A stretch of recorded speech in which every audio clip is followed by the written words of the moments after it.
चक्रव्यूह का एक दूसरा नाम होता है पद्मव्यूह, मतलब लोटस फॉर्मेशन। 21वीं सदी में सर एक नया चक्रव्यूह तैयार हुआ है। स्पीकर सर वो भी लोटस की शेप में है सर, और उसका चिन्ह प्रधानमंत्री जी अपनी छाती पर लगा के चलते हैं।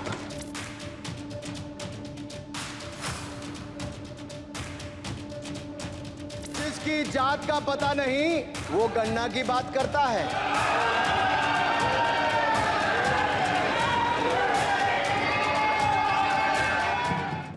संसद में कहे गए इन शब्दों की गूंज पूरे देश में सुनी जा रही है। बात बढ़कर जाति जनगणना तक जा पहुंची है। राहुल गांधी की जाति पूछी जा रही है और हर कोई इसे अपने अपने एंगल से डिकोड कर रहा है। पर इन शब्दों के जाल में जो चक्रव्यूह हरियाणा की राजनीति में रचा गया, आज पॉलिटिकल कॉरिडोर में मैं आपको उसे डिकोड करूंगी। राहुल गांधी के शब्दों पर सियासत बेशक अपना अपना तर्क ढूंढ रही है, लेकिन यह हंगामा सिर्फ जाति जनगणना के लिए नहीं है। इसका सीधा असर हरियाणा के विधानसभा चुनाव पर पड़ता नजर आ रहा है। राहुल गांधी ने चक्रव्यूह को पद्मव्यूह बताकर बीजेपी पर जो तीर चलाए हैं, वो सीधे तौर पर राजनीति के उस कुरुक्षेत्र के मैदान में खड़ा कर देते हैं जहां महाभारत विधानसभा चुनाव के लिए है। आप समझिए कैसे। राहुल गांधी ने अग्निवीर का जिक्र किया, मतलब हरियाणा में करीब 20 लाख लोगों को सीधे तौर पर संदेश दिया। इसी तरह जाति जनगणना की बात करके भी राहुल गांधी ने सीधे तौर पर हरियाणा के ओबीसी और एससी वोट बैंक को साधने की कोशिश की। कैसे, ये पूरा गणित मैं आज आपको पॉलिटिकल कॉरिडोर में समझाऊंगी। तो सबसे पहले बात अग्निवीरों की।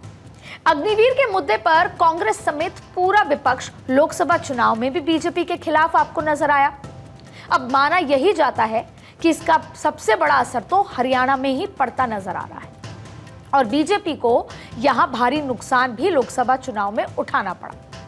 हालांकि इसके पीछे के कई और भी कारण रहे, लेकिन अग्निवीरों के मुद्दे की अनदेखी नहीं की जा सकती। माना जाता है कि देश की सेना में हरियाणा के करीब 2 लाख लोग हैं। करीब 4 लाख लोग सेना से रिटायर हैं और इनके लिए अग्निवीर और ओआरओपी जैसे मुद्दे काफी अहम हैं। शायद यही वजह रही कि 2014 के चुनाव के लिए प्रधानमंत्री नरेंद्र मोदी ने जब ओआरओपी का मुद्दा उठाया तो रेवाड़ी की धरती से, क्योंकि रेवाड़ी, झज्जर, रोहतक, जिंद, पानीपत, महेंद्रगढ़, नारनौल, भिवानी, गुरुग्राम ये समेत ये तमाम वो इलाके हैं और जिले, ये तमाम वो जगह हैं जहां सेना में युवा भर्ती के लिए सबसे ज्यादा भर्ती यहीं से आती है। मीडिया रिपोर्ट्स की अगर बात करें तो हर साल हरियाणा से करीब 6000 युवा सेना में भर्ती होते हैं और इतना ही नहीं, सेना में हर 10वां जवान हरियाणा से होता है। मतलब साफ है कि अग्निवीरों को लेकर जो सेंटिमेंट है वो हरियाणा में काफी हावी है और यही वजह है कि अग्निवीरों को लेकर राहुल गांधी का सियासी सेंटिमेंट भी, सियासी संदेश सीधे तौर पर हरियाणा के युवा वोटर्स से कनेक्ट होता है। और साथ ही साथ पूर्व सैनिकों और सेना में काम कर रहे जो जाबाजों के लिए भी अग्निवीर बड़ा मुद्दा है। इतना ही नहीं, भूपेंद्र हुड्डा तो यहां तक कह रहे हैं कि हरियाणा में हर साल 10,000 से अधिक युवा सेना में जाते थे, लेकिन अग्निवीर योजना शुरू होने के बाद से एक साल में केवल 400 युवा ही सेना में भर्ती हुए। हुड्डा हर मंच से इस तरह के दावे कर रहे हैं। चुनाव नजदीक है तो जाहिर तौर पे अग्निवीर योजना को लेकर कांग्रेस विशेष अभियान चलाने की तैयारी है ताकि इस योजना के बहाने युवाओं को वो अपने पाले में लाकर खड़ा कर सके। अब देखिए, इस बात का अंदाजा बीजेपी को भी है कि अग्निवीरों को लेकर बीजेपी लगातार जो कांग्रेस है उनको बैकफुट पे लेकर आ रही है और अगर बीजेपी के खिलाफ माहौल बन गया तो हरियाणा और महाराष्ट्र दोनों जगहों पर इसका नुकसान बीजेपी को उठाना पड़ सकता है। इसीलिए जब जब राहुल गांधी अग्निवीर को लेकर बयान देते हैं, रक्षा मंत्री खड़े हो जाते हैं। रक्षा मंत्री राजनाथ सिंह खुद सदन के भीतर और बाहर दोनों जगहों पर उसे काउंटर करते नजर आते हैं। देश की सीमा की सुरक्षा जिन बहादुर जवानों के हाथों में रहती है, सेना के जवानों में, यह इतना संवेदनशील मुद्दा है इस देश की सुरक्षा का, और सेना से जुड़े हमारे अग्निवीर के जवानों को लेकर जो देशवासियों को गुमराह करने की कोशिश की जा रही है, उस संबंध में मैं कहना चाहता हूं अध्यक्ष महोदय, जब भी आपका आदेश होगा इस सदन के समक्ष मैं पूरी तरह से अपना अग्निवीरों को लेकर स्टेटमेंट देने को तैयार हूं। राजनीति में नैरेटिव वोटर का मिजाज बदल देता है, और लोकसभा चुनाव में जो 400 पार का नारा दिया था बीजेपी ने, तो ऐसी स्थिति में बीजेपी से बेहतर इस समय कोई नहीं समझ सकता कि जो 400 पार का नारा दिया गया लेकिन 400 पार का आंकड़ा नहीं छू पाए, बल्कि खुद अकेले वो बहुमत का आंकड़ा भी नहीं छू पाई, तो ऐसा कोई भी नैरेटिव विपक्ष ना बना ले कि बीजेपी को आने वाले चुनाव में नुकसान झेलना पड़े। और इसके पीछे आरक्षण और संविधान खत्म करने जैसे नैरेटिव की भूमिका थी। अगर 400 पार का वो टारगेट नहीं बीजेपी छू पाई, तो यही चीज मानी जा रही है कि कहीं ना कहीं संविधान बदलने की बात, आरक्षण के मुद्दे, ये तमाम वो नैरेटिव थे जो गढ़े गए और जिसकी वजह से 400 पार या अकेले दम पर बहुमत बीजेपी हासिल नहीं कर पाई। इसीलिए विधानसभा चुनाव से पहले हरियाणा में भी जात पात पर सियासत दो हाथ कर रही है। हरियाणा यानी ताऊ की धरती। तख्त बदल दो, ताज बदल दो, बेईमानों का राज बदल दो। ताऊ यानी चौधरी देवीलाल ने यह नारा बुलंद किया और 1989 के चुनाव में राजीव गांधी की सरकार को उखाड़ फेंका था। ताऊ चाहते तो किंग भी बन सकते थे, पर वो किंग मेकर बने, प्रधानमंत्री वीपी सिंह बने। इतिहास की ये बात यहां इसलिए जरूरी है करनी क्योंकि चौधरी देवीलाल, जिन्हें प्यार से ताऊ कहा करते थे, हरियाणा में जाट समुदाय के सबसे प्रिय नेता माने जाते थे और कहते हैं कि हरियाणा में जाट समुदाय के लोग आज भी किंग मेकर हैं, यानी जिसके साथ जाट उसके ठाट। अब देखिए, दरअसल जाट हरियाणा की आबादी का लगभग 27% है। हरियाणा की 90 में से 40 विधानसभा सीटों पर जाट काफी मजबूत स्थिति में है। 1966 की बात अगर करें तो 1966 में जब हरियाणा के गठन के बाद करीब 33 साल तक जाट समुदाय के ही सीएम बनते आए। रोहतक, हिसार, सोनीपत, कैथल, जिंद, फतेहाबाद, झज्जर, भिवानी और सिरसा में जाट वोटर्स का दबदबा माना जाता है। और अगर पिछले 4 चुनाव के नतीजों को देखें तो कम से कम 25 विधायक तो जाट समुदाय से ही बने हैं। अब आपको हम समझाने की कोशिश कर रहे हैं कि जाट वोट बैंक कितना महत्वपूर्ण है, और अब जाट वोट बैंक इस समय बीजेपी से नाराज बताया जा रहा है। हालांकि 2014 में बीजेपी ने गैर जाट सीएम बनाकर जाटों के दबदबे को दरकिरार करने की कोशिश की थी, मैसेज दिया था। और आज भी जब हम बात करते हैं तो यही कहते हैं कि बीजेपी नॉन जाट पॉलिटिक्स करती है। और अब एक बार फिर 2024 पे हम खड़े हुए हैं, और 2024 के विधानसभा चुनाव से पहले भी बीजेपी यही सेम राजनीति आगे बढ़ा रही है, यही रणनीति पर आगे बढ़ रही है। क्यों? इसकी वजह आपको बताते हैं। लोकसभा चुनाव से पहले हरियाणा में बीजेपी ने नेतृत्व परिवर्तन तो किया, लेकिन सीएम बनाया ओबीसी समुदाय से आने वाले नायाब सैनी को। हालांकि नायाब सैनी इस समाज से आते हैं जो हरियाणा में 3% है, और अपने मिलनसार उनकी जो शख्सियत मानी जाती है, उनका व्यवहार है, लेकिन कई अहम फैसलों के बावजूद भी अभी वो ओबीसी के समाज के सर्वमान्य नेता बनने में कामयाब पूरी तरीके से नहीं हो सके। हालांकि बीजेपी अपनी रणनीति पर अडिग है और इसी रणनीति पर, जो नॉन जाट पॉलिटिक्स जिसे कहते हैं, उस पर आगे बढ़ रही है। और इसकी झलक केंद्रीय मंत्रिमंडल में भी आपको दिखी। चुनाव के बाद हरियाणा से जो 3 मंत्री बने वो भी गैर जाट थे। मनोहर लाल पंजाबी समुदाय से आते हैं, तो वहीं कृष्णपाल सिंह गुर्जर, साथ ही राव इंद्रजीत सिंह अहिर समाज से आते हैं। इतना ही नहीं, लोकसभा चुनाव के बाद गृह मंत्री अमित शाह ने हरियाणा के 2 दौरे किए, और इस दौरे के दौरान बड़े ऐलान भी किए गए। महेंद्रगढ़ में पिछड़ा वर्ग सम्मान सम्मेलन में क्रीमी लेयर कैप और स्थानीय निकायों में बड़े हुए कोटा जो उनको दी जाते थे, बड़े हुए कोटा की घोषणा करके पिछड़ों का दिल जीतने की कोशिश की गई। तो वहीं दूसरी ओर ब्राह्मण समाज से आने वाले मोहनलाल बडौली को हरियाणा बीजेपी का अध्यक्ष बना दिया है।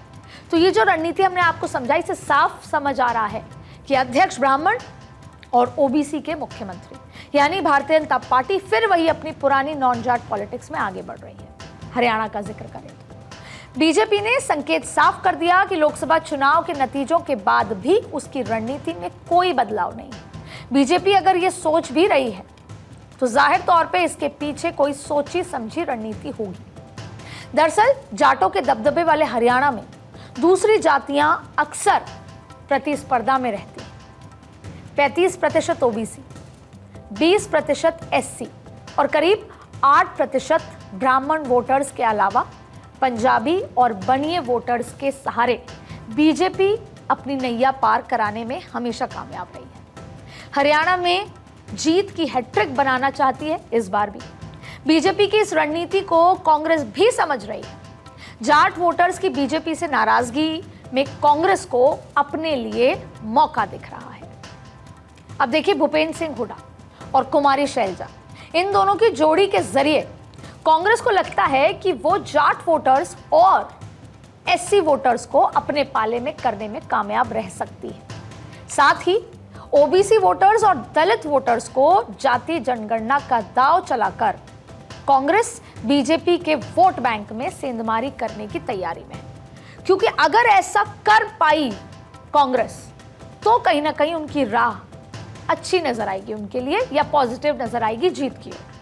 सेंधमारी के बिना उनके राह में भी उतने ही रोड़े हैं और इसीलिए राहुल गांधी बार बार जाति जनगणना की मांग कर रहे हैं और संसद के भीतर ये दावा कर रहे हैं कि चाहे कुछ भी हो जाए वो जाति जनगणना करवाकर ही मानेंगे। स्पीकर सर, जो भी इस देश में दलितों की, आदिवासियों की, पिछड़ों की बात उठाता है, जो भी उनके लिए लड़ता है, उसको गाली खाना ही पड़ता है।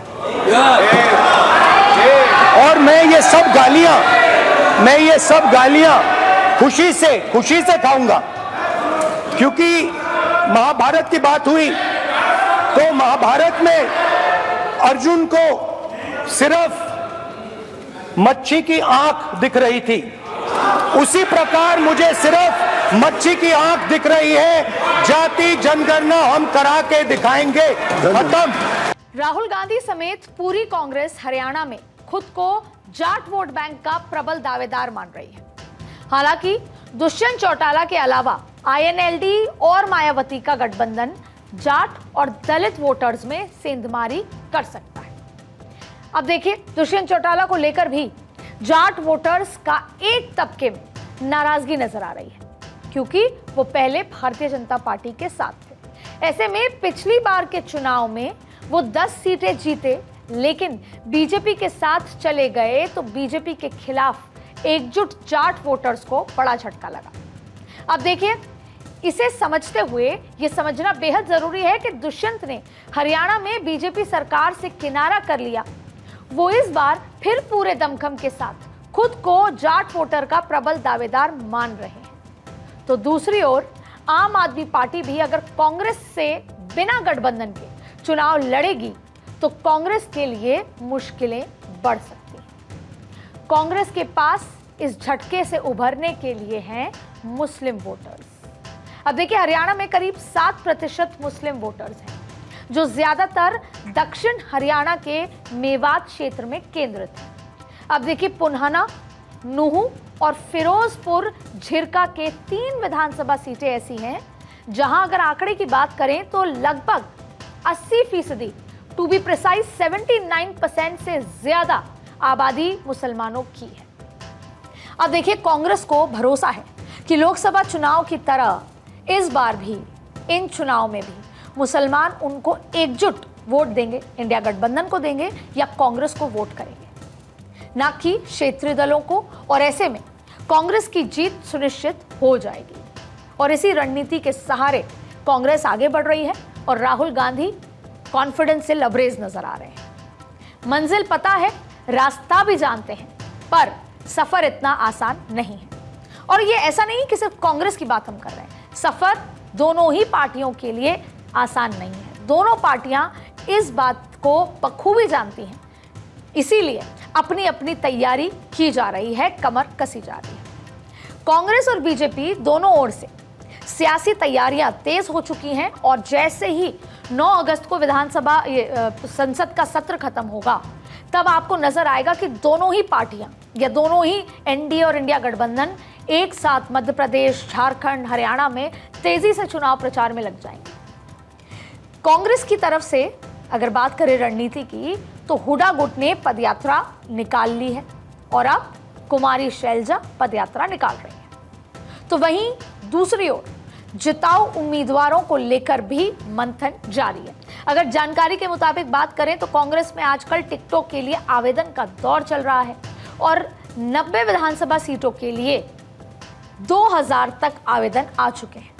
यानी हर सीट पर 20 से ज्यादा उम्मीदवारों की दावेदारी आ चुकी है और अभी यह सिलसिला 10 अगस्त तक जारी रहने की उम्मीद है। लोकसभा चुनाव के नतीजों से कांग्रेस का जोश जाहिर तौर पे हाई है और पार्टी विधानसभा चुनाव की तैयारियों में जुट गई है। हरियाणा, महाराष्ट्र, झारखंड और जम्मू कश्मीर चुनाव के लिए पार्टी ने स्क्रीनिंग कमेटी गठित भी कर दी है। अब जैसे अजय माकन, और ये बहुत रोचक बात है, यहाँ पर अजय माकन का जिक्र करना जरूरी है। कांग्रेस ने अजय माकन को चेयरमैन बनाया है हरियाणा का। इसके अलावा मधुसूदन मिस्त्री को महाराष्ट्र का बनाया है, गिरीश चोडानकर को झारखंड का और सुखजिंदर सिंह रंधावा को जम्मू कश्मीर के लिए स्क्रीनिंग कमेटी का चेयरमैन नियुक्त किया गया। अब देखिए, हरियाणा में 15 ऐसे मुद्दे हैं कांग्रेस के पास जो वो जनता के बीच में ले जाने वाले हैं। पूरी तैयारी कर ली है, जनता के बीच उतारने की तैयारी के साथ ही वो 15 मुद्दे ये हैं जिसमें वो लोकल मुद्दे भी जुड़े हुए हैं, राष्ट्र के मुद्दे भी हैं और ये तमाम मुद्दों को लेकर कांग्रेस जनता के बीच उतरने वाली है। कांग्रेस पूछ रही है कि देश में सर्वाधिक बेरोजगारी हरियाणा में क्यों, देश में सर्वाधिक महंगाई हरियाणा में क्यों, देश का सबसे असुरक्षित राज्य हरियाणा क्यों, हरियाणा में घोटाले पर घोटाला क्यों, जन विरोधी पोर्टल से हरियाणा बेहाल क्यों। कांग्रेस के सियासी वार के ये बस चंद हथियार हैं, बाकी मुद्दे आप अपनी स्क्रीन पर देख रहे हैं। ये वो 15 मुद्दे हैं जिनको लेकर कांग्रेस आश्वस्त और कमर कस रही है। अब देखिए, कांग्रेस को उम्मीद है कि बीजेपी की 10 साल की एंटी इनकम्बेंसी के बाद कांग्रेस के लिए ये नायाब मौका है। इसीलिए कांग्रेस इन चुनाव के लिए कोई कमी छोड़ना नहीं चाहती। कांग्रेस के लिए उम्मीद की सबसे बड़ी किरण हरियाणा ही है।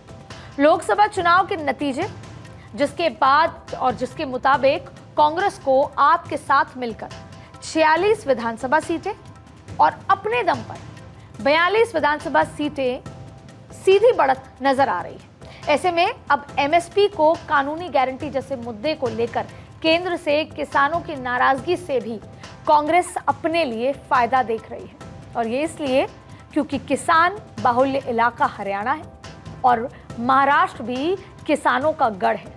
ऐसे में अगर किसानों का मुद्दा किसान पकड़ लेते हैं और कहीं ना कहीं सिंपैथी कांग्रेस के साथ जाती है तो सीधा फायदा हरियाणा और महाराष्ट्र में किसानों के साथ कांग्रेस का नजर आ रहा है और इसीलिए कांग्रेस के नेता एमएसपी की लीगल गारंटी का मुद्दा भी बार बार उठा रहे हैं, संसद के अंदर भी, संसद के बाहर भी। तो वहीं दूसरी ओर ओपीएस यानी ओल्ड पेंशन स्कीम को लेकर भी कांग्रेस की उम्मीदें बढ़ी हुई हैं, जबकि पेपर लीक और बेरोजगारी के मुद्दे को हवा देकर भी कांग्रेस युवा वोटर से कनेक्ट होना चाहते हैं। अब इतना ही नहीं, कांग्रेस थिंक टैंक इस बात को लेकर भी आश्वस्त है कि जाट समुदाय के अलावा अनुसूचित जाति और सरदार वोटर्स भी बीजेपी से खफा हैं और इसीलिए उसके लिए जीत की राह और आसान होती नजर आ रही है। लेकिन बड़ी और अहम बात यह है कि कांग्रेस के लिए सबसे बड़ी दिक्कत है उनकी अंदरूनी कलह, जो अब तक भी खास तौर पे हरियाणा के लिए एक बड़ा अंदरूनी कलह का उदाहरण कांग्रेस पर रहा है। आपसी खींचतान, बहुत सारे नेता हैं और सब एक दूसरे को नीचा दिखाने के लिए आपसी लड़ाई में क्या कुछ हो चुका है वो पूरा इतिहास हमारे सामने है। अब तक हरियाणा एक सबसे बड़ा उदाहरण रहा है अंदरूनी कलह का, समस्या का। अब देखिए, हरियाणा भी जाहिर तौर पे जैसे मैंने कहा कि चुनाव आ रहे हैं, आलाकमान कोशिश करेगा कि सब कुछ ठीक रहे, लेकिन सवाल है कि क्या सब कुछ ठीक रहेगा। इसीलिए टिकट के लिए आवेदन और पदयात्रा में भी इसकी झलक आपको दिखाई दी है। देखिए, दीपेंद्र हुड्डा की पदयात्रा के बाद शैलजा कुमारी की पदयात्रा से भी प्रदेश अध्यक्ष का चेहरा गायब नजर आ रहा है।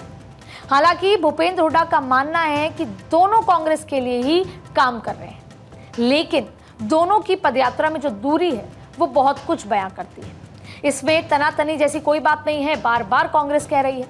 दूसरी ओर टिकटार्थियों के आवेदन भी दो स्तर पे लिए जा रहे हैं। एक आवेदन कांग्रेस प्रभारी दीपक बाबरिया ले रहे हैं, तो दूसरी ओर कुमारी शैलजा अपने समर्थकों से सीधा आवेदन मांग रही हैं ताकि वो उनकी पैरवी कर सके, और पार्टी इसको लेकर भी निश्चिंत है। भूपेंद्र हुड्डा बेहद चिल और कूल अंदाज में कहते हैं कि टिकट ले लीजिए आप, बाकी मदद मैं कर दूंगा। हुड्डा हो या फिर शैलजा, सब एक सुर में कह रहे हैं कि हरियाणा की 36 बिरादरी इस बार मन बना चुकी हैं कि कांग्रेस की सरकार ही बनेगी। लेकिन बात तो एक कह रहे हैं, लेकिन मन में जाहिर तौर पे कुर्सी के लिए अपनी अपनी दावेदारी की भावनाएं चल रही हैं। पर कहते हैं कि राजनीति में जमीन तो जीत के बाद भी संभाल कर रखनी चाहिए, और अभी तो सिर्फ जीत के दावे हैं। इसीलिए लोकसभा चुनाव के निराशाजनक नतीजों के बाद भी बीजेपी और मजबूती से अपनी जमीन पुख्ता करने में जुटी है, जो उसकी तैयारी है, जो वो हमेशा करती है कि गलतियां हैं उससे सीखकर आगे बढ़ने की कोशिश करती है।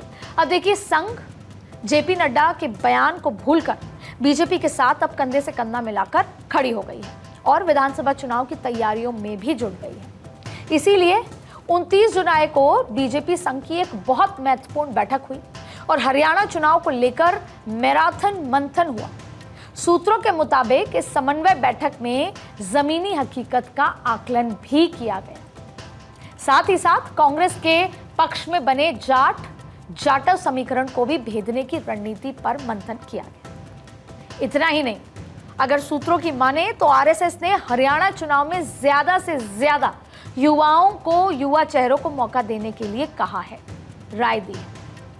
इसके साथ साथ आरएसएस ने बीजेपी हाईकमान को बता दिया साफ कि हरियाणा में कई सीनियर नेताओं की जो फीडबैक रिपोर्ट है वो बहुत पॉजिटिव नहीं है, और सिटिंग विधायक जितने हैं उनका भी फीडबैक, उनकी भी रिपोर्ट जमीन पर ठीक नहीं है। बताया जा रहा है कि अगर बीजेपी ने आरएसएस का प्रस्ताव या सुझाव माना तो करीब आधे विधायकों का टिकट कट सकता है।